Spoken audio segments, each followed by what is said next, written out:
L'enquête du vendredi de la rédaction d'Europe 1 consacrée ce matin à l'accord de libre-échange avec les pays du Mercosur. Alors je vous les redonne parce qu'on les cite jamais, mais c'est l'Argentine, le Brésil, le Paraguay, l'Uruguay.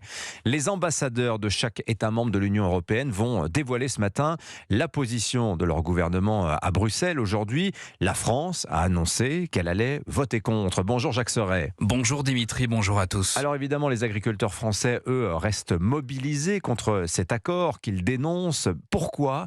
Quels sont leurs irritants majeurs ? Eh bien, nos agriculteurs dénoncent avant tout une concurrence qu'ils jugent déloyale. L'accord prévoit l'ouverture du marché européen à des volumes de produits agricoles sud-américains, bœuf, volaille, sucre, miel, riz, éthanol, des produits qui coûtent bien moins cher à produire. Leurs coûts de production sur place sont bien inférieurs, jusqu'à 40, 50, 60% de moins qu'en Europe.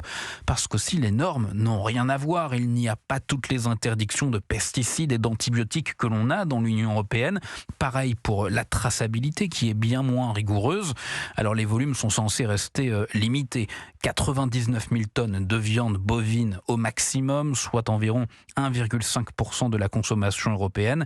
Mais symboliquement, ça ne passe pas. Nos agriculteurs ont ce désagréable sentiment d'être sacrifiés sur l'autel du libre-échange. Pourtant, Jacques, le Mercosur, cet accord, il est négocié depuis maintenant 27 ans. Tout ça n'a pas été vu avant. Si, bien sûr, mais le contexte a complètement changé. Quand les négociations ont débuté en 1999, la souveraineté alimentaire n'était pas un enjeu central. Les normes environnementales européennes étaient aussi moins strictes.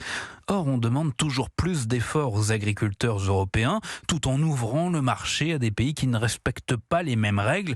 C'est pour cela qu'Emmanuel Macron parle désormais d'un accord d'un autre âge, négocié sur des bases qui n'ont plus rien à voir avec celles d'aujourd'hui.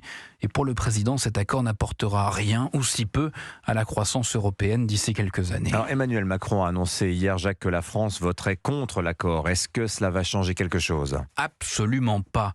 Le président invoque un rejet politique unanime constaté à l'Assemblée comme au Sénat. Mais concrètement, cela ne change rien. La France est isolée au niveau européen avec l'Irlande et vraisemblablement l'Autriche, la Pologne et la Hongrie. Donc la minorité de blocage n'existe plus car l'Italie de Giorgia Meloni a changé de position après avoir obtenu les garanties financières sur la PAC qu'elle souhaitait. À Bruxelles, c'est un vote à la majorité qualifiée qui est attendu. Sauf surprise, l'accord sera donc validé, puis signé dès lundi au Paraguay par Ursula von der Leyen. Un accord qui entrera en vigueur de façon provisoire avant même la ratification du Parlement européen prévue le 20 janvier. L'enquête du vendredi de la rédaction consacrée à cet accord avec le Mercosur, la colère agricole, signée Jacques Serret.